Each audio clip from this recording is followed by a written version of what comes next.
Hindi ko inakalang iiwan ako sa lamig ng aking sariling anak na babae. Hindi ko naisip na ang lalaking pinakasalan niya ay mag-aalis ng aking dignidad sa aking pinakamababang sandali at hinayaan niya ito. Pero ang hindi nila alam, may huling baraha pa ang buhay para sa akin, at nang laruin ko ito, nagbago ang lahat.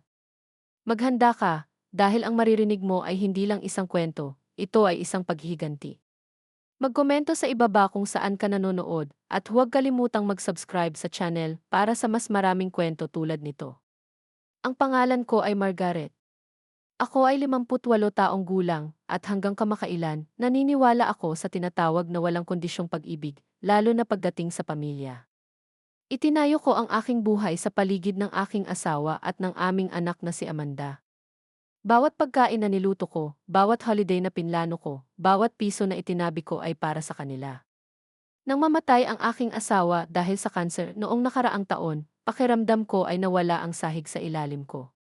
Pero sinabi ko sa sarili ko na may Amanda pa rin ako, may anak pa rin ako.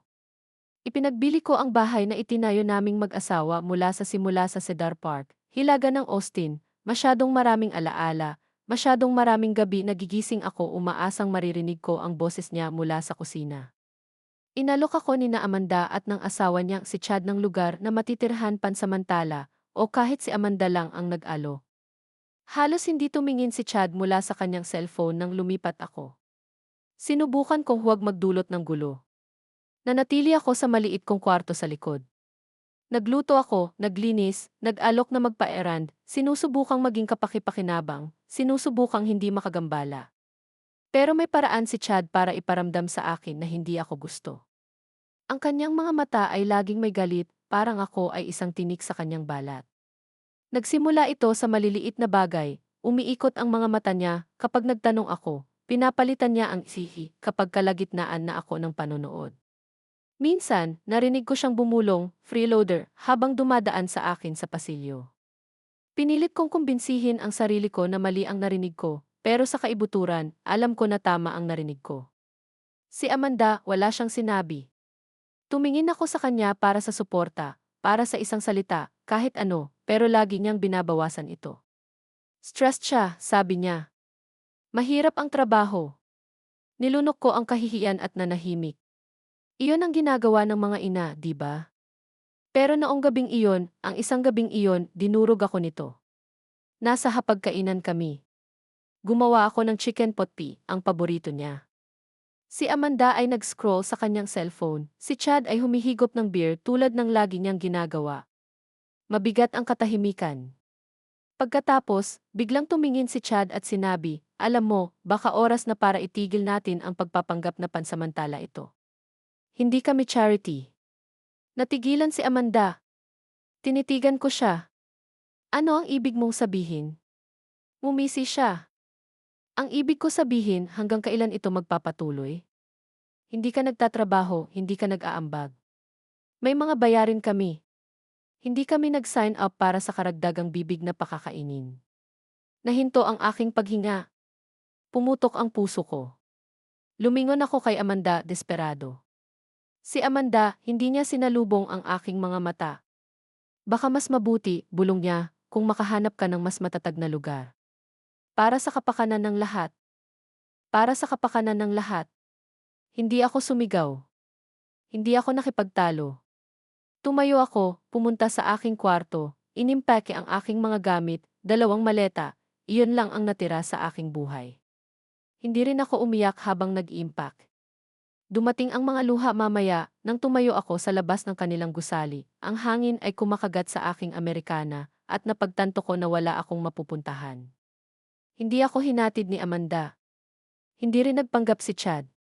Umupo ako sa gilid ng kalsada ng 1 oras.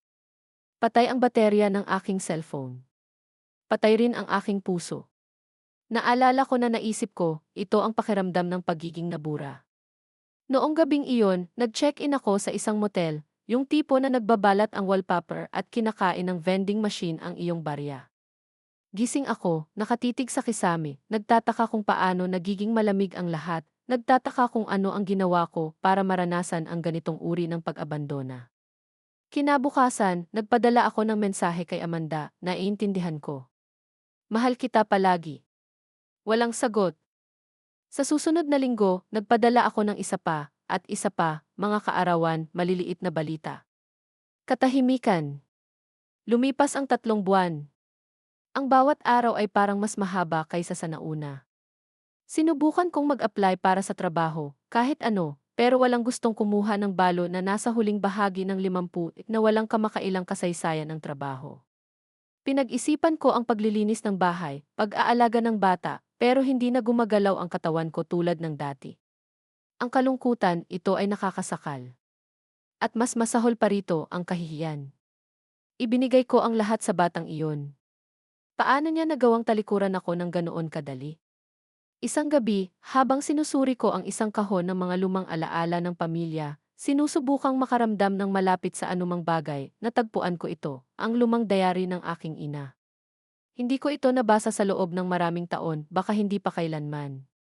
Pero may humila sa akin dito.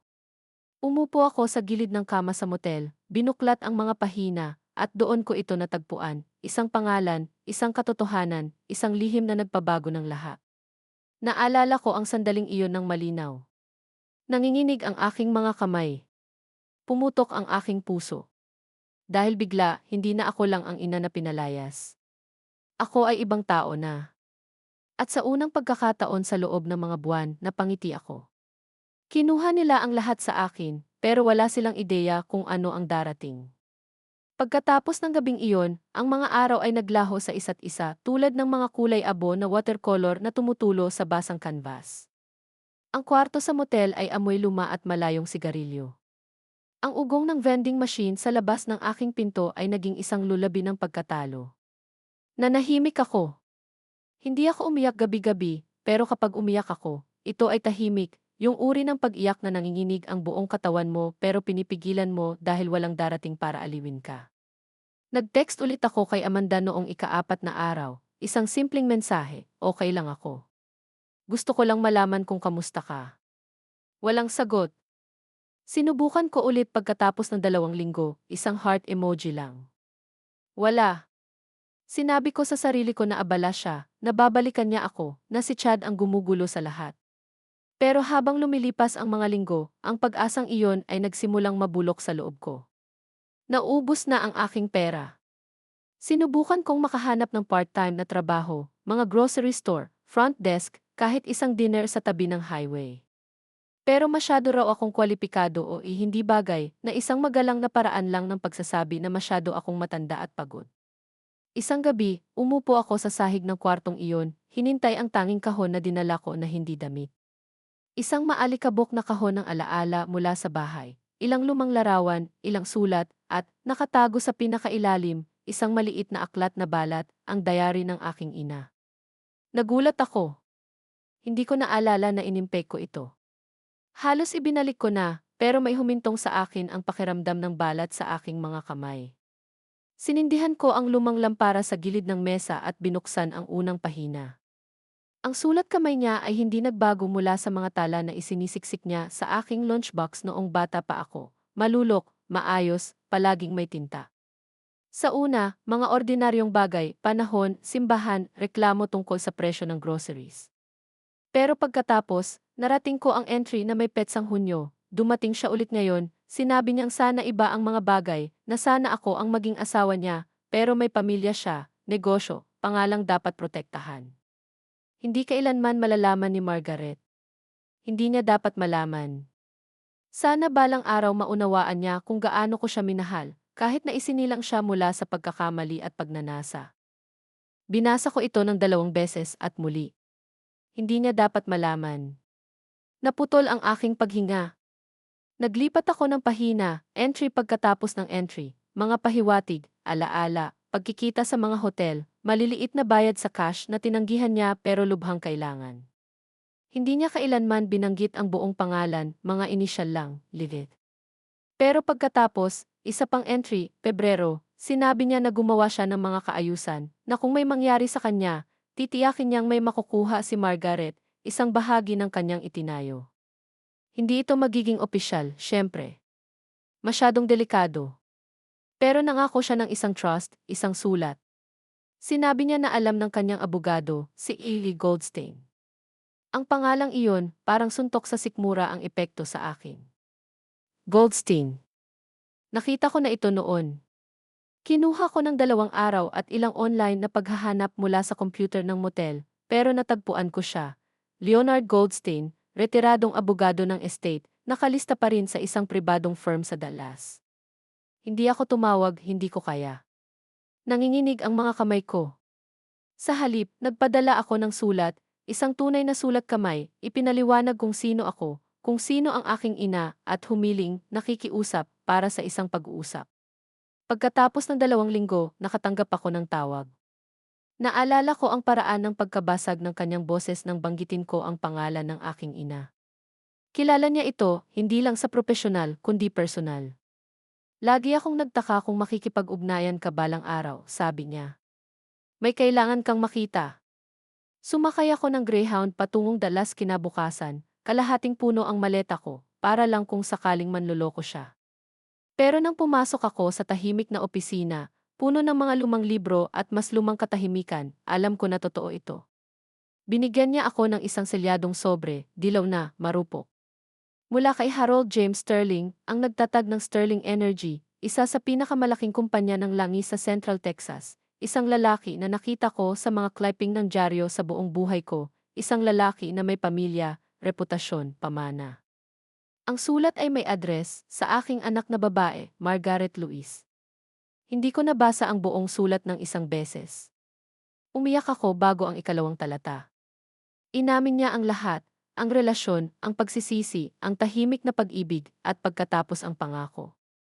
Kung sakaling mamatay ako, tinitiyak ko na ang isang bahagi ng aking personal na ari-arian na hindi masusundan sa aking estate ay ihahatid sa iyo sa pamamagitan ni A. Goldstein. Dugo kita at kahit na masyado akong duwag para kilalanin ka sa buhay, kinikilala kita ngayon sa kamatayan. Inilapag ni A. Goldstein ang isang folder sa mesa. Sa loob, mga bank account, isang katamtamang portfolio ng pamumuhunan, mga papel ng pagmamay-ari, mga titulo.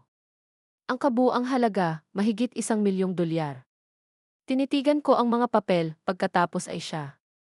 Totoo ba ito, bulong ko? Tumango siya. Iyo ito. Palagi na itong iyo. Pumutok ang puso ko, hindi dahil sa pera, kundi dahil sa unang pagkakataon sa buhay ko, naramdaman ko na napili ako, nakita. Hindi ako sumigaw o tumawa o naglupasay. Umupo lang ako doon, tahimik bilang bulong, hinayaan ang katotohanan na dumaloy sa akin tulad ng hinintay na ulan. Noong gabing iyon, sa aking kwarto sa motel, hindi ako natulog. Tinitigan ko ang kisame, tulad ng ginawa ko sa loob ng mga buwan, pero sa pagkakataong ito ay may ngiti na gumagapang sa aking mukha. Akala nila itinapon nila ako.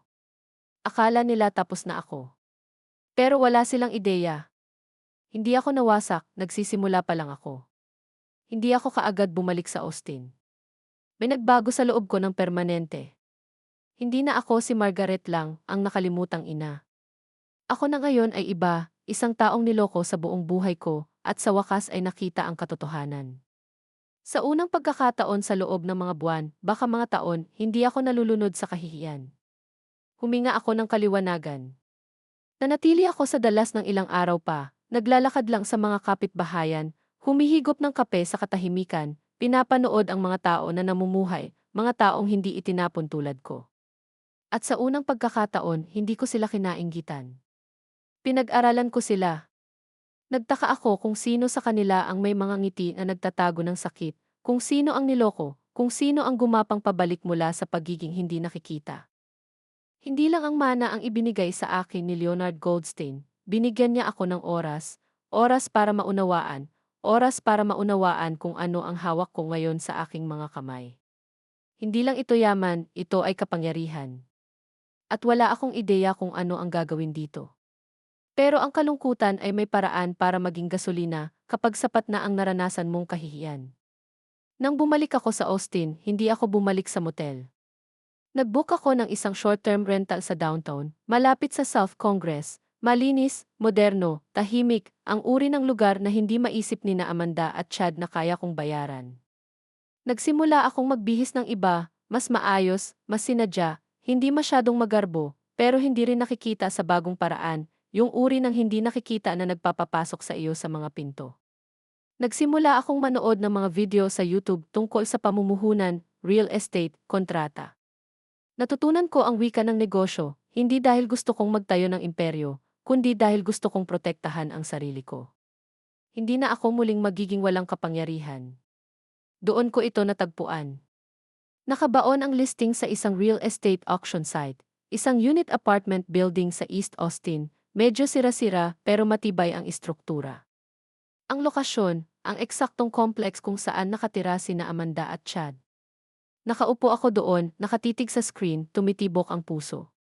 Nakalista ito bilang distressed dahil hindi nakabayad ng property taxes ang may-ari at nakatakdang i-auction sa loob ng 2 linggo. Hindi ako nagdalawang isip. Sa tulong ni M.E. Goldstein, gumawa ako ng deeds, isang anonymous na shell company. Inayos ko ang mga papel, inilipat ang mga pondo at naglagay ng bid. Hindi ko planong maghiganti, hindi eksakto, pero kukunin ko ang kontrol sa lugar na akala nila ay kanila. Dumating at lumipas ang auction. Nanalo ako, tahimik, legal, ganap na hindi napansin. At ganoon na lang, pagmamay-ari ko na ang gusali kung saan sila nakatira, kung saan ako pinalayas nila na may 2 maleta at walang kwentang dahilan, kung saan ako hinya nila sa aking pinakamababang sandali. Naalala ko na nakaupo ako sa aking desk, tinitingnan ang deed, at bumulong ng malakas, tingnan natin kung paano magugustuhan ni Chad na magbayad ng upa sa bibig na hindi niya kayang pakainin. 1 buwan pagkatapos, ipinadala ang mga notification letter sa lahat ng tenant, muling susuriin ang mga upa, rerepasuhin ang mga tuntunin ng lease. At para kina Chad at Amanda, ang bagong halaga ay triple, hindi doble, triple, halaga ng merkado kasabay ng mga overdue fees. Sigurado akong sumabog si Chad. Hindi ko kailangang makita para malaman. Nararamdaman ko ang galit mula sa malayo. Pero hindi ito tungkol sa pera, tungkol ito sa pagmamalaki. Si Chad ay lalaking kailangang makaramdam na siya ang may kontrol at hinila ko lang ang alpombra sa ilalim niya ng tahimik. Tumawag si Amanda 2 araw pagkatapos ng notice. Ito ang unang pagkakataon na nag-effort siyang makipag-ugnayan mula noong gabing umalis ako. Hinayaan ko itong pumunta sa voicemail. Nay, hindi ko alam kung narinig mo, pero may kakaibang nangyayari. Biglang tumaas ang upa namin, sobra. Nababaliw na si Chad. Ako hindi ko alam. Pwede ba tayong mag-usap? Hindi ako sumagot. Hindi ito tungkol sa paghihiganti, tungkol ito sa grabedad. Kailangan nilang maramdaman ang bigat ng kanilang mga desisyon. Minsan akong nag-drive sa gusali, gabi na.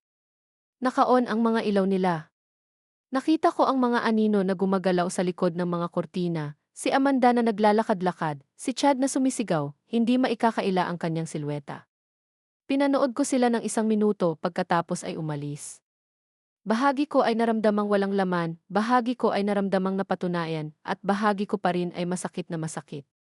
Dahil kahit ngayon, kahit alam ko na ang alam ko, hawak ko ang hawak ko, ibibigay ko ang lahat para maimbitahan ulit pabalik, hindi sa apartment, kundi sa puso ng aking anak. Pero alam ko na hindi pa ito posible, hindi pa. Kaya nanahimik ako at naghintay. Dahil minsan, ang pinakamalakas na katarungan ay yung hindi nagsasalita. At hindi pa ako tapos. Hindi ko napansin kung gaano ako nagbago hanggang sa makita ko si Amanda sa grocery store 3 linggo pagkatapos ng pagtaas ng upa. Hindi niya ako nakita. Nasa 2 aisle ako, nakatago sa likod ng isang rack ng may diskwentong cereal. Pagod na pagod ang itsura niya, hindi lang pagod, pagod na pagod. Nakatali ang buhok niya ng magulo, yung paraan niya kapag umiyak na siya. Kalahati lang ang laman ng cart niya, karamihan ay murang staples, bigas, itlog, ilang off-brand na lata. Dapat umalis na ako. Hindi ko ginawa. Sinundan ko siya sa tindahan mula sa malayo, tumitibok ang puso ko na parang may ginagawa akong mali. Tumigil siya sa harap ng isang maliit na kahon ng masi and cheese, pagkatapos ay tumingin sa kanyang phone, siguro text mula kay Chad. Bumagsak ang mga balikat niya. Ibininalik niya ang kahon. Ang sandaling iyon ang nagpabagbag sa akin, hindi dahil naawa ako sa kanya, kundi dahil naalala ko ang batang babae na tumatakbo sa akin na umiiyak kapag nagasgasan ang tuhod niya. Yung humihiling sa akin gabi-gabi na suriin ang mga halimaw sa ilalim ng kanyang kama. At ngayon, siya ay kasama ng isang halimaw. Umuwi ako ng araw na iyon at umupo sa sofa ng tahimik ng maraming oras. Tinitigan ko ang bintana, iniisip kung paano kami ginawang magkabilang mundo ng buhay. Pero pinaalalahanan ko ang sarili ko, hindi ito parusa, ito ay bunga. At matagal nang overdue ang bunga. May mga plano na ako ngayon, hindi lang ang gusali, kundi isang tahimik, mabagal na laban sa chess, bawat galaw ay kinakalkula, bawat hakbang ay maingat. Sa bidasi, naganap na naayos at ang property na legal nang nailipat. Nagsimula akong magpaayos, maliit na mga bagay muna, mga tagas, sirang kandado, kumikislap na ilaw. Hindi ito napansin ni Chad. Masyado siyang abala sa pagtaas ng upa, sumisigaw sa property manager sa pamamagitan ng email, humihingi ng sagot. Pero kilala ko siya, alam ko kung paano gumagana ang ego niya. Hindi siya lilipat, makikita niya iyon bilang pagkatalo. At si Amanda, susunod siya sa kanya, tulad ng lagi niyang ginagawa. Kaya nagpatuloy ako. Pinalitan ko ang signage ng property, nagpa-install ng security camera malapit sa lobby, in-update ang mga mailbox ng mga tenant, lahat sa ilalim ng pangalan ng aking kumpanya, Gnet Holdings, maikli para kay Margaret Luis. Walang nakakaalam kung sino ang nasa likod nito. Pagkatapos ay dumating ang notice, taunang inspeksyon, mandatory. Nagpadala si Chad ng galit na tugon sa pamamagitan ng tenant portal, puno ng mga walang kwentang banta at pagmamalaki. Umiti ako habang binabasa ito. Naubos na siya at hindi ko na kailangang magbuhat ng daliri. Samantala, nagiging isang tao na ako na halos hindi ko na kinikilala. Iba na ang ayos ng buhok ko, mas matalas ang damit. Naglalakad ako ng may layunin. Nagsimula akong sumali sa maliliit na business meetup sa ilalim ng isang pseudonym, natutunan ang mga detalye ng real estate, bumuo ng mga koneksyon. Walang nagtanong tungkol sa aking nakaraan. Nakita lang nila ang isang tahimik, maayos na babae na may matalas na mata at pera sa kamay. Ang pinakamagandang disgise ay ang katotohanang hindi mo sinasabi. Isang umaga, nadaanan ko sina Amanda at Chad sa parking lot habang lumalabas ako mula sa isang tenant meeting. Suot ko ang aking sunglasses, nakaayos ang buhok sa isang slickbone, may hawak na mga dokumento. Halos hindi ako tiningnan ni Amanda. Hindi rin ako nakilala ni Chad. Kalaunan ng gabing iyon, nakaupo ako sa aking sala, humihigop ng tsaa, iniisip kung gaano kakaibang pakiramdam ang makadaan sa sarili mong anak at maging hindi nakikita, hindi dahil mahina ka, kundi dahil mas malakas ka kaysa sa naalala nila. Hindi nila ako makita ngayon dahil kilala lang nila ang bersyon ko na dating kinokontrol nila. At wala na ang babaeng iyon. Nagpatuloy ang mga tawag mula kay Amanda, mahina, nag-aalang ang mga voicemail. Hi, Nay. Gusto ko lang sana makita kung may oras ka para mag-usap. Alam ko na magulo ang mga bagay. Hindi ko sinagot ang mga ito, hindi dahil sa kalupitan, kundi dahil kailangan niyang maramdaman ang kawalan na nilikha niya. At sa tuwing nararamdaman ko ang pag-aalinlangan, binuksan ko ang diary ng aking ina. Binasa ko ang mga salitang iyon ng paulit-ulit, hindi kailanman malalaman ni Margaret. Hindi niya dapat malaman. Pero alam ko na ngayon at kasama ng kaalamang iyon ay isang uri ng baluti na walang makakapunit. Hindi na ako ang babaeng nagmamakaawa na manatili sa ilalim ng kanilang bubong. Ako ang babaeng nagmamay-ari nito. Palagi kong pinaniwalaan na ang paghihiganti ay hindi tungkol sa pagkakapantay, ito ay tungkol sa balanse, katarungan na walang apoy, isang pagwawasto, hindi digmaan. Pero nang makita ko ang sagot na email mula kay Chad pagkatapos niyang matanggap ang abiso ng pagtaas ng upa, aaminin ko, isang maliit na kislap ng kasiyahan ang sumiklab sa loob ko. Paksa, pagtaas ng upa. Lubos na hindi katanggap-tanggap ito. Dapat pagkakamali ito. Tripling ng aming upa. Ito ay pangingikil. Hinihiling ko na makipag-usap sa kung sino man ang may-ari ng basurahang ito. 3 taon kaming nakatira dito at hindi kailanman nahuli kahit isang beses. Ito ay pagnanakaw. Pinirmahan niya ito, Chad E. Harmon, na parang maihalaga ang pangalan niya. Binasa ko ang email ng 3 beses at pagkatapos ay ipinasa ito sa aking property manager na may simpleng tala, mangyaring tumugon gamit ang standard clause, tungkol sa mga pagsasaayos ng market rate. Walang espesyal na pagbubukod. Hindi lang galit si Chad, nagulat siya. Ang kanyang pagmamataas ay hindi kailanman nagbigay ng puwang sa ideya na may makakalamang sa kanya. Sanay na sanay siya sa pagiging kontrolado na ang ideya ng pagsagot sa isang hindi kilalang landlord ay nagpapabaliw sa kanya. Sinubukan ulit akong tawagan ni Amanda ng gabing iyon. Iba ang voicemail, walang pagpapanggap. Alam ko na hindi ka sumasagot, pero kailangan ko talagang makipag-usap sa iyo. Mahirap ang mga bagay ngayon. Galit na galit si Chad. Dinadaan niya sa lahat ang galit niya. Sinusubukan naming ayusin ang mga bagay. Ako lang namimiss kita. Tutu. Naputol ang boses niya sa dulo. Sandali, nag-alangan ang mga daliri ko sa screen. Maaari ko siyang tawagan pabalik, sabihing magiging okay ang lahat, na aayusin ko ang lahat. Pero hindi ko ginawa. Dahil hindi okay ang lahat, at hindi ko maipagpapatuloy ang pag-aayos ng mga gulo na tinulungan niyang gawin. Hinayaan ni Amanda na itapon niya ako na parang wala lang akong halaga kaysa sa isang bayari na hindi nila kayang bayaran. At ngayong nasa kanya ang pressure, naalala niya kung paano ideal ang numero ko. Hindi. Hayaan muna siyang makaramdam ng katahimikan ng mas matagal. Sa susunod na linggo, pinahintulutan ko uplas ang karagdagang mga upgrade sa property, bagong pintura sa labas, ilaw sa pasilyo, mga pagpapaganda sa landscaping. Ang upa ni Chad ay hindi lang parusa, ito ay nagpupondo sa mga pagpapabuti para sa iba pang mga tenant. Iyon ang ironya, lahat ng iba ay nakinabang. Hindi niya lang ito nakita. Nagsimula siyang mag-iwan ng mga galit na tala sa ilalim ng pinto ng opisina, mahina ang pressure ng tubig. Nagkakapilan ang basura. Kung ito ang binabayaran natin, nakakatawa. Bawat tala ay hindi sinagot. Tumigil si Amanda sa pag-iwan ng mga mensahe. Sa halip, nagsimula siyang mag-text, mga maikli, "Hoy, pwede ba tayong mag-usap? Kailangan kita talaga." Pagkatapos ay katahimikan ulit. Samantala, pinanood ko ang mga bank statement na dumarating. Matatag ang Ainleth Holdings, kumikita pa nga. Ang iba pang mga tenant ay tahimik, magalang at nagbabayad sa tamang oras. Si Chad lang ang gumagawa ng ingay at si Amanda, nahuli sa isang bagyo. Pero nagbago ang mga bagay nang matanggap ko ang quarterly report mula sa building manager.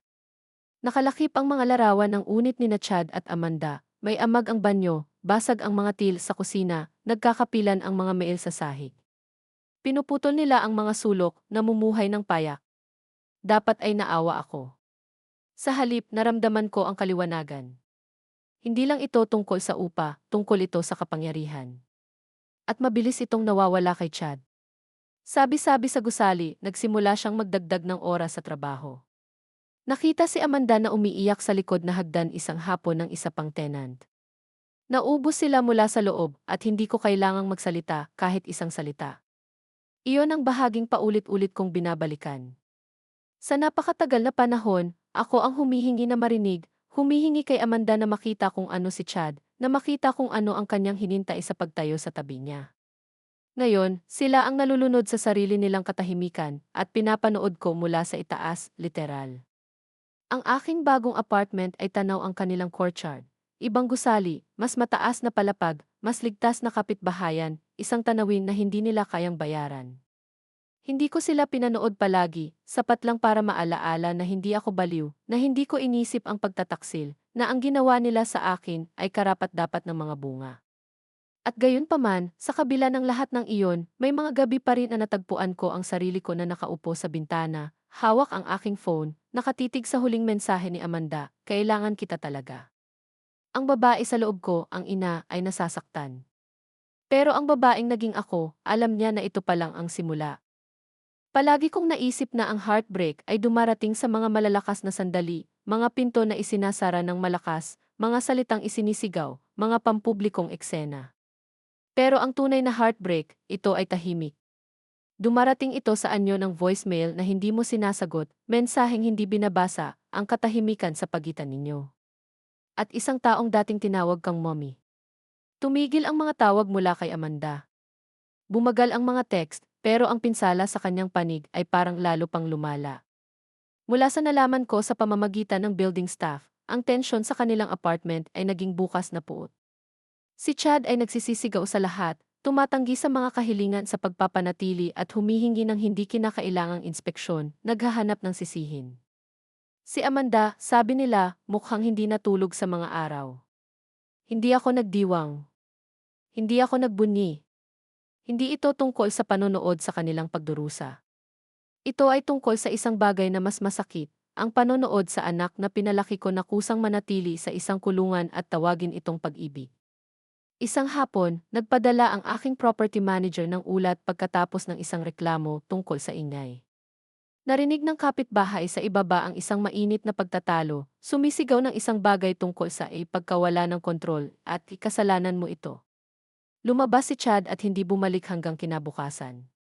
Si Amanda ay nanatiling nakalock sa loob ng apartment buong gabi, patay ang mga ilaw, sarado ang mga kortina. Hinintay ko, hindi si Chad, kundi siya. Kinuha ng 2 araw pa, 2 mahaba at masakit na araw. Pagkatapos, habang lumulubog ang araw sa likod ng mga puno isang gabi, nag-buzz ang intercom ng aking gusali. Hi, si Amanda Harmon ito. Ako nagtataka lang ako kung nakatira rito si Margaret, ibig ko sabihin, ang nanay ko. Tumigil ang puso ko. Hindi ako kaagad sumagot. Pinanood ko lang ang screen, nagyelo. Pagkatapos, dahan-dahan, pinindot ko ang door release. 10 minuto pagkatapos, isang mahinang katok ang umalinggaw sa pinto ng aking apartment. Nang buksan ko ito, nakatayo siya roon, mukhang anino ng batang pinalaki ko, maputla, magulo ang makeup, gusot ang damit. Mukha siyang 20 taon na mas matanda kaysa sa kanya. Nagkatitigan kami ng matagal. Walang nagsalita sa amin. Sa wakas, naglabas siya ng hininga. Hi, Nay. Tumabi ako. Dahan-dahan siyang pumasok, na parang hindi sigurado kung pinapayagan siya. Tahimik ang kwarto maliban sa tunog ng mga tasang tsaa, habang inihanda ko ang 2 mug. Hindi ko tinanong kung bakit siya naroon. Hindi ko tinanong kung kamusta siya. Inabot ko lang sa kanya ang tsaa, umupo sa tapat niya, at naghintay.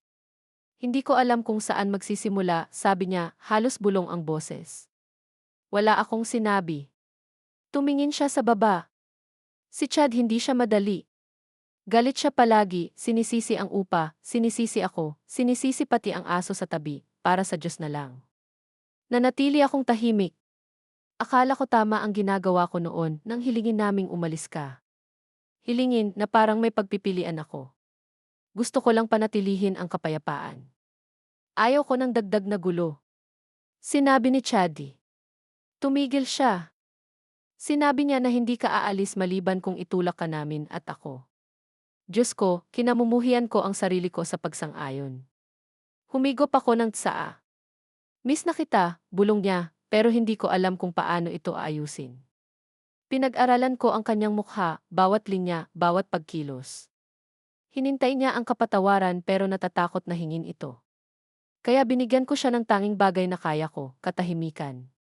Dahil minsan, mas ligtas ang katahimikan kaysa sa katotohanan. Nakaupo kami ng ganoon sa halos 1 oras. Hindi siya humingi ng pera. Hindi siya humingi ng tulong. Gusto lang niyang mapalapit sa akin at hinayaan ko siya. Nang sa wakas ay tumayo siya para umalis, hinawakan niya ang kamay ko.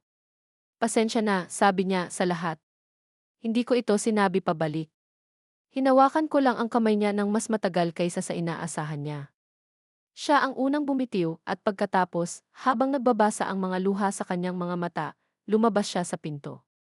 Hindi ako umiyak, pero nang maiklik ang pinto, lumubog ako sa aking upuan, hawak ang init ng kanyang tasang tsaa sa aking mga palad na parang ito ang tanging nagbibigay buhay sa akin. Dumating siya. Tiningnan niya ako sa mata. At ngayon, alam ko na nagsisimula ng magpakita ang mga bitak. Ang bagay tungkol sa kapangyarihan, tunay na kapangyarihan, ay hindi mo kailangang itaas ang iyong boses para gamitin ito. Hindi mo isinasara ang mga pinto ng malakas o sumisigaw ng mga banta. Hihilahin mo lang ang isang tali dito, isasara ang isang pinto doon, at pinapanood ang mga hinintay kang maliitin na magsimulang magkagulo.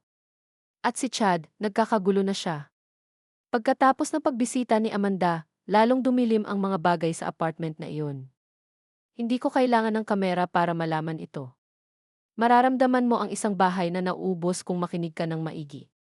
Sinabi sa akin ng maintenance team na naging hindi matino si Chad, bumaba sa management office 2 beses sa isang linggo, hinintay malaman kung sino ang may-ari ng gusali. Gusto niya ng mga pangalan. Gusto niya ng mukha.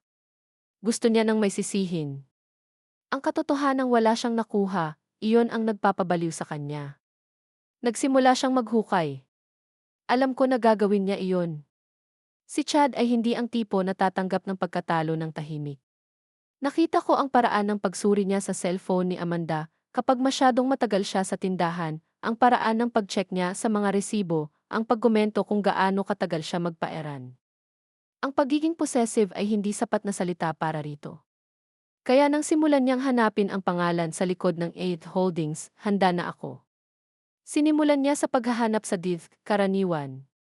Pero inayos ng aking abogado ang lahat sa pamamagitan ng privacy trust, walang pangalan, walang lead. Pagkatapos ay dumating ang mga phishing email sa aking property manager, nagpapanggap na tenant, nagtatanong kung sino ang may-ari ng gusali, magulo, desperado. Tinawag pa niya ang title office, nagpapanggap na abogado na kumakatawan sa ibang property. Na-flag ito ng clerk at iniulat kaagad sa amin. At nang mabigo ang mga paraang iyon, bumaling siya sa loob. Si Amanda, hindi ko alam kung ano ang eksaktong nangyari, pero tinawag ng isang kapitbahay ang management office at nagtanong kung may makakapunta para tingnan ang mga harmon. Sabi niya, narinig niya ang pagbasag ng salamin, mga itinaas na boses, ang uri ng galit na hindi lang galing sa mga bayarin, galing ito sa takot. Pumunta roon ang maintenance man. Walang sumagot, pero sa pamamagitan ng pinto, narinig niya si Chad na naglalakad-lakad, bumubulong, si Amanda na umiiyak. Ang katahimikan pagkatapos ay mas mabigat kaysa sa pagsigaw. Ilang araw pagkatapos, nakatanggap ako ng kakaibang sobre, walang pangalan sa labas, walang return address. Sa loob, isang tala, alam ko ang ginagawa mo.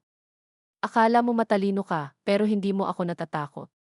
Malalaman ko kung sino ka, at kapag nalaman ko, pagsisisihan mo ito. Walang lagda, pero kilala ko ang sulat kamay. Si Chad ay sumulat tulad ng kanyang pananalita, galit, hindi pantay, masyadong malakas ang pagdiin sa papel. Nakaupo ako roon na hawak ang sulat, tumitibok ang puso, hindi dahil sa takot, kundi dahil sa alaala. Dahil dinala ako nito pabalik sa sandali na tumayo siya sa kusinang iyon at tiningnan ako sa mata na parang dumi ako sa ilalim ng kanyang paa, ang paraan ng pagtayo ni Amanda sa tabi niya, hindi lang tahimik, kundi kasabwat. At ngayon, siya ang humihintay sa mga anino, nalulunod sa kawalan ng katiyakan, sumisigaw sa kawalan. Ito ay makata pero mapanganib din. Kaya pinalakas ko ang aking hakbang. Pinakontak ko ang aking abogado sa building security. Nag-install kami ng mas maraming surveillance, discreet, legal, routine. Tiniyak ko na protektado ang iba pang mga tenant.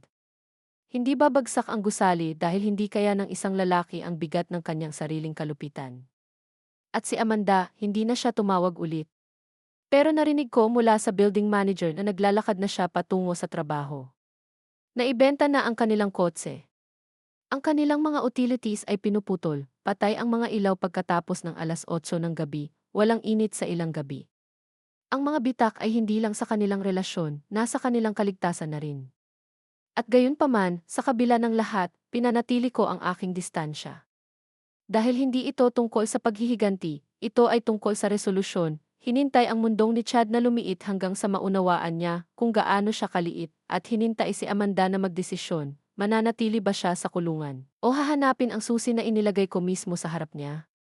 Alam ko na hindi pa siya handa, pero ang mga pader ay lumalapit na at ang mga lihim ay may paraan ng pagtagas sa mga bitak. Hindi ko inaasahan ang katok sa aking pinto noong gabing iyon. Tahimik ang mga araw, walang email mula sa pamamahala, walang voicemail mula kay Amanda, walang dagdag na anonymous na banta, katahimikan lang, ang uri na parang bagyo na nakatago sa malayo, naghihintay. Pero nang dumating ang katok, mahina at mabagal, may humigpit sa aking dibdib. Binuksan ko ang pinto. Si Amanda ang nakatayo roon, basang-basa mula sa ulan, hawak ang isang grocery bag sa kanyang dibdib na parang iyon lang ang nagpapanatili sa kanyang nakatayo. Pula ang kanyang mga mata at bumuka ang kanyang bibig, pero walang lumabas. Mukha siyang naubusan ng mga salita ilang araw na ang nakalipas. Tumabi ako. Dahan-dahan siyang pumasok, tumutulo ang tubig sa sahig na hardwood. Inabot ko sa kanya ang isang tuwalya at gumalaw kami ng walang salita.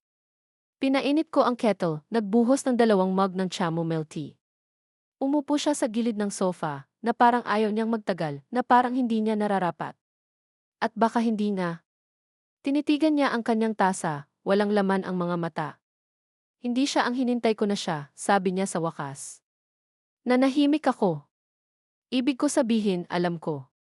Bahagi ko ay palaging alam. Pero sinabi ko sa sarili ko na stress lang ito, na kailangan niya lang ng suporta, na kung magiging matyaga ako, babalik siya sa dati. Nanatili akong tahimik. Tumingin siya, nanginginig ang boses. Akala niya may nagtatarget sa amin. Baliw na baliw siya. Sinusuri niya ang phone ko, ang mga email ko. Noong nakaraang linggo, sinundan niya ako sa trabaho, sabi niya tinitiyak lang niya na hindi ako kasangkot. Isang panginginig ang dumaan sa kanya at hindi mula sa lamig. Tinatanong niya kung may tinatago ako, kung may tinatago ka. Naputol ang hininga ko. Hindi niya hinintay ang sagot. Sabi ko sa kanya na hindi ko na nakakausap ka sa mga linggo, na hindi ko alam kung nasaan ka. Tumigil siya. Pero iyon ay kasinungalingan. Sinalubong ko ang kanyang mga mata sa unang pagkakataon. Natagpuan ko ang gusali mo na nakalista sa isang security notice, parehong management company. Nahulaan ko. Hindi naman mahirap. Siyempre, hindi. Si Amanda ay matalino, palagi siyang ganoon. Pero ang pagiging matalino ay hindi palaging nangangahulugang matapang, at ngayon mukha siyang isang nagbukas ng kanyang mga mata at kinamumuhian ang nakita. Hindi ako nagsalita. Hindi pa. Miss na kita, bulong niya, pero hindi ko na alam kung paano makisama sa iyo. Hinigpitan ko ang hawak sa mug. Umalis ka, sabi niya, naputol ang boses at hinintay ko. Hinintay ko siyang itulak kapalabas. Sa wakas, nagsalita ako. Hindi Amanda, hindi mo hinintay. Tumayo ka kasama niya. Iyon ang nagpatigil sa kanya. Kumurap siya, bahagyang bumuka ang kanyang mga labi, na parang gusto niyang tanggihan, ipagtanggol ang sarili. Pero wala nang natira para ipagtanggol. Tumayo ako, lumakad sa bintana, tinitigan ang gabi. Humingi ako ng boses mo noong gabing iyon, sabi ko. Isang salita lang, isa lang. At nanahimik ka. Sa likod ko, narinig ko ang kanyang paghinga, isang tahimik, basag na tunog. Hindi ko akalain na lalala ito ng ganito, sabi niya. Akala ko kakayanin ko siya. Hindi mo makakayanin ang ganitong lalaki, sabi ko ng mahina. Kailangan mo siyang iwasan o iwan. Hindi siya sumagot. Hindi niya kailangan. Nakaupo kami sa katahimikan ng matagal, dalawang babaeng magkadugo, pero walang tiwala, hindi pa, baka hindi na kailanman. Nang sa wakas ay tumayo siya para umalis, maingat niyang inilagay ang mug, ang kanyang mga mata ay puno ng mga luhang hindi natulo. Hindi ko inaasahan ang kapatawaran, sabi niya. Gusto ko lang maalala kung ano ang pakiramdam ng maging ligtas. Inihatid ko siya sa pinto. Tumigil siya, pagkatapos ay biglang bumalik at niyakap ako. Hindi ko unang sinuklian ang yakap. Pagkatapos ay ginawa ko, pero dahan-dahan, maingat, na parang isang sumusubok na hawakan ang isang alaala nang hindi hinintay itong makawala sa mga daliri. Nang bumitiw siya, hindi siya nagpaalam. Tiningnan niya lang ako ng huling beses at umalis. At nang isara ang pinto sa likod niya, naramdaman ko ang isang pagbabago sa kaibuturan ng aking dibdib, hindi pa kapatawaran, pero ang pinakamahinang kislap ng isang bagay na maaaring lumago sa ganoon, kung hihintay niya ito. Ang imbitasyon ay ipinadala noong Martes ng umaga, tahimik, propesyonal, walang fanfare, pagpupulong para talakayin ang mga paparating na pagsasaayos ng gusali, nakatakda sa common room sa susunod na linggo, mandatory ang pagdalo. Bukas sa mga tanong. Alam ko na naroon si Chad. Alam ko na hindi niya mapipigilan. Gusto niya ng pangalan, mukha, isang taong ituturo. Wala siyang ideya na lalakad siya mismo sa mga kamay ng babaeng itinapon niya na parang sirang appliance. Sa araw ng pulong, maaga akong dumating. Nakasuot ako ng charcoal gray na blazer at madilim na jeans, simple, elegante, hindi makikilala. Ang aking buhok, ngayon ay malalambot na alon, ay humahaplos sa aking mga balikat. Wala akong kahintulad sa babaeng dating nagmakaawa para sa kaunting dignidad sa hapagkainan ni Amanda. Dahan-dahang napuno ang common room. Dumating ang mga tenant, ang iba ay mausisa, ang iba ay nairita, karamihan ay walang pakialam. At pagkatapos ay dumating si Chad. Pumasok siya na may pagyayabang ng isang lalaking umaasang makipagtalo, si Amanda ay sumusunod sa kanya na parang anino. Hindi siya tumingin sa paligid, hindi niya ako napansin. Nakita niya lang ang property manager sa harap at diretso siyang lumapit dito. Nasaan siya? Hinintay niya. Gusto kong makipag-usap sa may-ari. Ngayon, nanatiling kalmado ang manager. Lahat ng tanong ay sasagutin sa panahon ng presentasyon. Tumawa si Chad. Tumingin si Amanda sa kanyang sapatos. Nakaupo ako malapit sa likod, tahimik.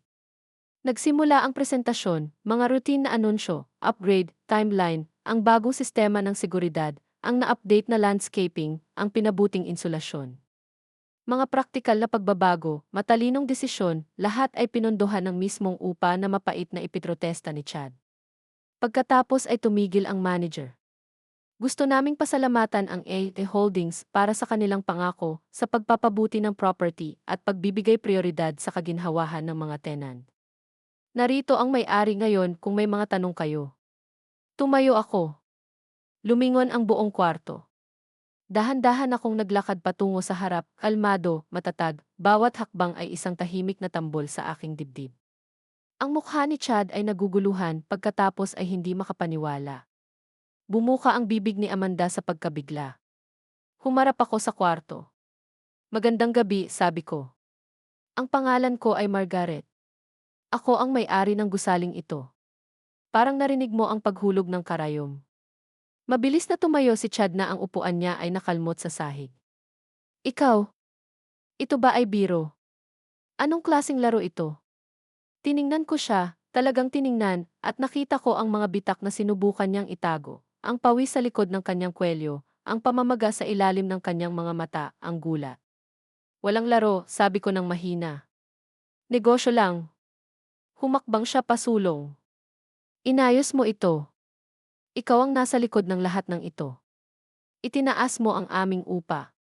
Sinusubukan mong sirain kami. Hindi ako umatras. Binigyan kita ng bubong. Gumawa ako ng mga pagpapabuti. Tinuring ko ang bawat tenant ng pantay. Ang hindi ko ginawa ay kalimutan. Bumuka ang bibig niya para magsalita, pero humarap ako sa grupo. Kung may mga tanong tungkol sa mga pagbabago o pagpapabuti, masaya akong sagutin pagkatapos ng pulong. Salamat! Tumabi ako. Nagpatuloy ang pulong pero ang tensyon ay hindi kailanman nawala sa hangin. Hindi umupo si Chad. Nanatili lang siyang nakatayo, nanginginig, galit na galit. Si Amanda ay nakaupo na mahigpit ang mga kamay sa kanyang kandungan, basa ang mga mata. Nang matapos ang pulong, lumapit sa akin ang mga tenant, nakipagkamay, nagtanong, nagpasalamat. Ang iba ay may hinala, karamihan ay walang ideya. Hinintay ni Chad hanggang sa maubos ang kwarto. Pagkatapos ay lumakad siya patungo sa akin. Akala mo nanalo ka, bulong niya, pero ito ay wala. Gumawa ka ng kaaway. Tinitigan ko siya, pantay ang mga mata. Hindi, Chad. Wala akong ginawa. Ikaw ang gumawa, noong araw na tiningnan mo ako sa mata at tinuring na parang walang halaga. Lumapit si Amanda sa pagitan namin. Chad, tigilan mo na. Nagulat siya, lumingon sa kanya. Ano ang sinabi mo? Sabi ko tigilan mo na, ulit niya, mas malakas ngayon. Hindi siya ang kaaway mo. Hindi siya kailanman naging ganoon.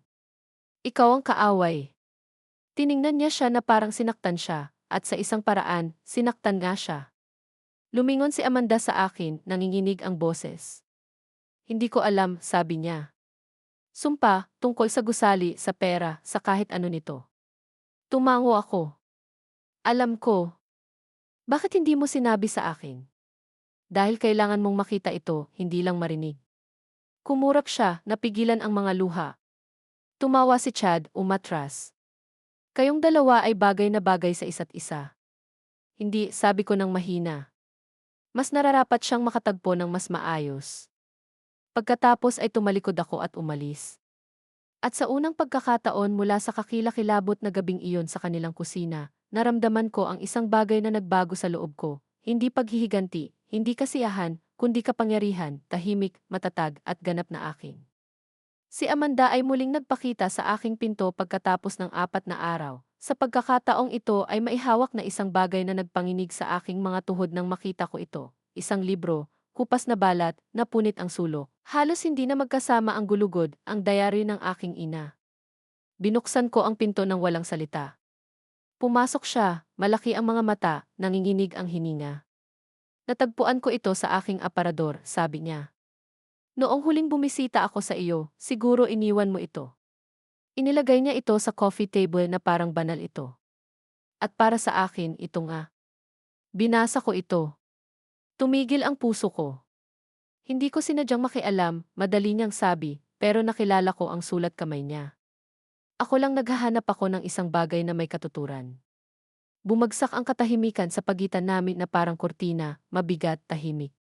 Hindi ko alam tungkol kay Harold Sterling, bulong niya, o sa pera, o sa trust, o kahit ano nito. Tumango ako ng isang beses, dahan-dahan. Hindi ko rin alam, hanggang sa wala na akong iba pang mawawala. Naputol ang boses niya. Nay, bakit hindi mo sinabi sa akin? Bakit hinintay mo akong maniwala na wala kang magawa? Tiningnan ko siya sa mata at sa unang pagkakataon, hindi siya umiwas. Dahil wala akong magawa noong gabing isinara mo ang pinto sa akin. Wala akong plano. Wala akong pera. Wala rin akong lugar para umiyak kung saan walang kakatok at sasabihin sa akin na manahimik. Kumurap si Amanda. Natagpuan ko ang diary sa pinakamababang punto ko nang binibilang ko ang mga barya para makakain ng hapunan nang hindi ko nakakausap ang sinuman sa loob ng isang linggo. Ang diary na iyon, hindi lang ito nagsabi sa akin kung sino ako. Pinaalala nito sa akin na mahalaga ako, na ang aking ina ay hindi lang nagmamahal sa akin, ipinaglaban niya ako, tahimik, nang hindi kailanman maipakita ito. Umupo si Amanda, nakakuyom ang mga kamay sa kanyang kandungan. Hindi ko alam kung paano ako naging ganitong klaseng anak na kaya ang ginawa ko. Paulit-ulit kong tinatanong iyon sa sarili ko. Lumakad ako sa bintana, tinitigan ang kalye sa ibaba, ang tahimik na ugong ng buhay na dumaraan. Hindi mo agad naging ganoon, sabi ko. Ito ay maliliit na desisyon, hinintay ang mga bagay na dumaan, pinili ang kapayapaan kaysa sa katotohanan, naniniwala na ang pag-ibig ay nangangahulugang katapatan kahit na masakit. Tumayo siya at lumakad patungo sa akin. Iniwan ko na siya. Ang mga salita ay tumama sa hangin na parang bomba. Sinubukan niyang suriin ulit ang mga gamit ko, ang laptop ko, ang bag ko. Sabi ko hindi. Iyon na iyon. Sumigaw siya, nag-impake ng bag at umalis. Sabi niya babalik siya. Pinalitan ko ang mga kandado kinabukasan. Lumingon ako sa kanya, nagulat. Hindi ko alam kung sino ako kung wala siya, amin niya, nanginginig ang boses, pero mas gusto kong alamin kaysa patuloy na mawala. Isang katahimikan ang dumaan sa pagitan namin, makapal sa lahat ng hindi namin nasabi. Pagkatapos ay tiningnan niya ang diary. Hindi mo nararapat ang ginawa ko, ang ginawa natin. Hindi ko maaayos iyon pero gusto kong subukan. Lumakad ako pabalik sa kanya, dahan-dahan, umupo sa tabi niya. Pinangarap ko na marinig ang mga salitang iyon, sabi ko, pero kapag sinabi mo ang mga ito ngayon, hindi nila inaayos ang nakaraan. Muling isinusulat nila ito. Tiningnan niya ako, naguguluhan. Hinawakan ko ang kanyang kamay dahan-dahan. Nakikita mo ako ngayon. Iyon ang nagbabago ng lahat. Nakaupo kami doon ng matagal, ang uri ng katahimikan na hindi nasasaktan kundi nagpapagaling, ang uri na dumarating pagkatapos na sa wakas ay magsalita ang katotohanan. Bago umalis si Amanda ng gabing iyon, tumigil siya sa pinto. Hindi mo ako pinalaking mahina, sabi niya. Nakalimutan ko lang kung gaano kakalakas. Ngumiti ako ng mahina. Hindi, sabi ko, hindi mo nakalimutan. Tumigil ka lang sa pagtingin. At ngayon, nakikita niya ang lahat, hindi lang kung sino ang naging ako, kundi kung sino ang palagi kong naging. Nang dumating ang email mula kay Chad, halos hindi ko ito binuksan. Ang subject line pa lang ay nagpapakulo na ng aking sikmura, kailangan nating mag-usap ngayon. Binasa ko ito ng dahan-dahan, maingat, ang kanyang mga salita ay matalas, nagkakagulo, at puno ng desperasyon. Alam ko ang lahat, tungkol sa gusali, tungkol sa mana, tungkol sa iyong maliit na lihim kay Sterling. Akala mo matalino ka? Akala mo masisira mo ang buhay ko at aalis na nakangiti? Linawin ko, kung hindi mo ito ayusin, pupunta ako sa press. Ang pangalan mo, ang relasyon ng iyong ina, lahat. Tingnan natin kung paano tatagal ang iyong mahalagang reputasyon kapag nalaman ng lahat kung anong klaseng pamilya talaga ang pinanggalingan mo. Tinitigan ko ang screen sa nagulat na katahimikan. Sa wakas, naitugma niya ang mga tuldok sa paano man sa pamamagitan ni Amanda o sa kanyang sariling paghukay, natuklasan niya ang katotohanan. Pero hindi ako natakot. Dahil nagplano ako para sa sandaling ito mula noong araw na binili ko ang gusali. Ipinasa ko ang email sa aking abogado. Kinabukasan, nakatanggap si Chad ng cease and desist letter. Sa loob nito ay mga record ng bawat nakakatakot na mensahe na ipinadala niya sa opisina ng property, ang mga peking dokumento na sinubukan niyang isumite sa ilalim ng isang huwad na law firm, at ang mga natamper na email na tahimik naming nasubaybayan pabalik sa kanyang e-address. May mga reklamo ng tenant, mga log ng sabotage sa maintenance, at maging mga audio clip ng kanyang mga pagpapalabas ng galit mula sa mga pampublikong lugar sa paligid ng gusali. Hindi na namin kailangang magsampa ng mga kriminal na kaso. Sapat na ang isang demanda sa defamation at harassment. Nagpanik siya at alam ko ito dahil tinawagan ako ni Amanda 2 araw pagkatapos. Umalis na siya, sabi niya, nanginginig ang boses. Nag-impake habang nasa trabaho ako. Nag-iwan ng tala na sinabing hinintay siya. Sabi niya sinira mo ang buhay niya. Siya ang sumira sa sarili niya, sabi ko ng mahina. Nanahimik si Amanda pagkatapos, pasensya na. Ulit. Magpakailanman. Sa pag-aakalang karapat dapat siya sa aking katahimikan. Natakot ka, sagot ko. Nandyan na rin ako. Ang takot ay nagpapaliit sa iyo, pero hindi mo kailangang manatili sa ganoong paraan. Hindi nagtagal bago sinubukan ni Chad na gumanti, nagpo-post ng mga hindi malinaw na rant sa social media, nagpapahiwatig ng korupsyon, pagtataksil. Hindi niya kailanman binanggit ang mga pangalan, hindi pagkatapos ng pangalawang sulat mula sa aking abogado na nagbanta ng legal na aksyon sa bawat salitang inilathala niya. Nanahimik siya pagkatapos nito, sa publiko man lang.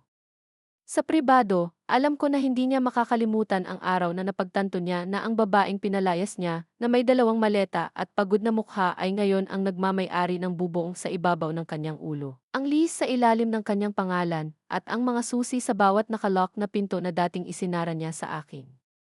Si Amanda sa kabilang banda ay nagbabago. Lumipat siya mula sa unit sa loob ng 1 buwan, nakahanap ng maliit na studio malapit sa kanyang trabaho, nagsimula ng therapy, sumali sa isang community art class. Pininturahan niya pa nga ang isang bagay para sa akin, isang abstract ng phoenix sa madilim na pula at ginto. Isinabit ko ito sa ibabaw ng aking fireplace. Mas madalas kami nag-uusap ngayon, hindi araw-araw, pero kapag nag-usap kami, ito ay totoo, tapat, wala nang pagpapanggap. Ang huling piraso ng puzzle ay dumating sa isang sobre, isa pang sulat, sa pagkakataong ito mula kay Emily Goldstein. Binabati kita, Margaret. Opisyal na nailipat ang gusali. Ang mga huling tenant ay pumirma na ng mga bagong kasunduan. Ang demanda laban kay Ian Harmon ay naresolba sa iyong pabor.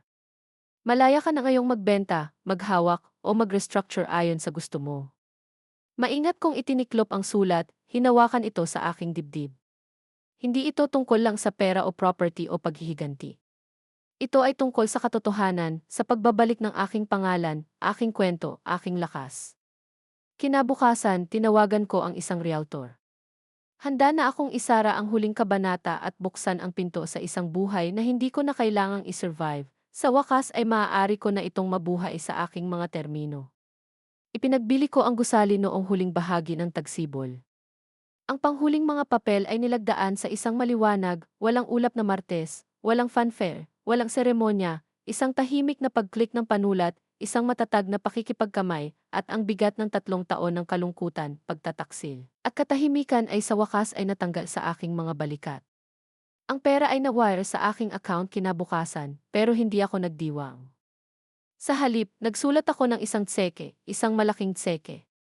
Kalahati ng kita ay napunta sa isang lokal na shelter para sa mga kababaihan at bata sa krisis, ang uri ng lugar na sana ay nalaman ko na umiiral noong gabing nakatayo ako sa gilid ng kalsada na may 2 maleta at walang matawagan. Hiniling ko sa kanila na magtayo ng isang wing na ipapangalan sa aking ina, ang Eleanor House. Ito ang aking paraan ng pagbibigay-pugay sa babaeng nagbigay sa akin ng lakas sa katahimikan, na nagtago ng isang buhay ng mga lihim para sa akin na balang araw ay matuklasan ang katotohanan at maging isang bagay na higit pa sa hinintay ng mundo. Ang kalahati pa, ginamit ko ito para bumili ng isang maliit na bahay. Hindi ito extravagant, isang kaakit-akit na 2 kwarto sa parehong kalye kung saan ako lumaki sa Cedar Park. Mga puno ng oak sa harap, isang porch swing, sapat na espasyo para sa katahimikan, para sa pagpapagaling, para sa pagtatanim ng mga kamatis kung sakaling gusto kong subukan. Sa araw na lumipat ako, tinulungan ako ni Amanda na magbuhat ng mga kahon. Hindi siya nagsalita ng marami. Ako rin.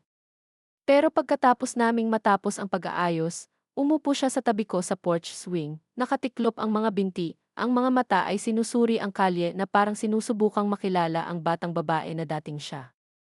Naalala ko ang pagbibisikleta rito, sabi niya ng mahina, bago pa maging komplikado ang lahat. Tumango ako. Palagi kang ligtas dito, sabi ko sa kanya. Nakalimutan ko kung ano ang pakiramdam nito, bulong niya. Hindi kami nag-usap tungkol kay Chad. Hindi na namin kailangan. Ang kanyang kabanata ay nagsara ng walang dramatikong pagtatapos, katahimikan lang. Nawala siya sa isang bagong lungsod, bagong trabaho, marahil bagong kasinungalingan, pero hindi bago pumirma ng isang non-disclosure agreement at tahimik na itinapon ang kanyang mga banta. Ang huling bagay na gusto niya ay isa pang legal na laban, o mas masahol pa, para makita ng mundo ang katotohanan tungkol sa kanya. Siya ay multo na ngayon. Nanatili si Amanda para sa hapunan. Gumawa kami ng grilled cheese sandwiches at tomato soup, tulad noong siya ay maliit pa. Tumawa siya nang masunog niya ang isang gilid. Tumawa ako nang sinubukan niyang sisihin ang kawali. Ito ang unang tunay na tawanan na pinagsaluhan namin sa mga taon. Noong gabing iyon, pagkatapos niyang umalis, nakatayo ako sa bintana, hawak ang isang tasang tsaa sa parehong mga kamay, pinapanood ang liwanag ng buwan na umaabot sa harap ng damuhan. At sa unang pagkakataon sa napakahabang panahon, sinabi ko ang mga salita ng malakas, pinapatawad kita. Hindi kay Amanda, sa sarili ko. Dahil iyon ang pinakamahirap na bahagi, hindi ang pagbangon mula sa abo, kundi ang pag-aaral na hindi ako kailanman ang apoy na sinubukan nilang patayin. Ako ang kislap na hinintay nilang maliitin. Tinuruan nila akong ang katahimikan ay kahinaan, pero natutunan ko kung paano ito gawing sandata. Sinubukan nilang burahin ako at naging isang hindi nila makakalimutan. Umupo ako sa sofa, binuksan ang diary sa huling pagkakataon, at isiniksik ang isang tala sa loob para makita ni Amanda balang araw. Hindi mo kailangan ang kanilang pag-ibig para maging karapat-dapat. Hindi mo kailangan ang kanilang pag-apruba para maging malakas. Kailangan mo lang ang katotohanan at na hindi kailanman kalimutan kung sino ka. Ang orasan ay mahinang tumitiktak sa background.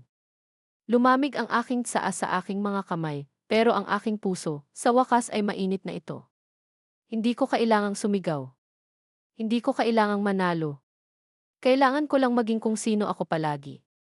At ngayon, sa wakas, naroon na ako sa bahay. Salamat sa pakikinig. Huwag kalimutang mag-subscribe at huwag mag-atubiling ibahagi ang iyong kwento sa mga komento. Mahalaga ang iyong boses.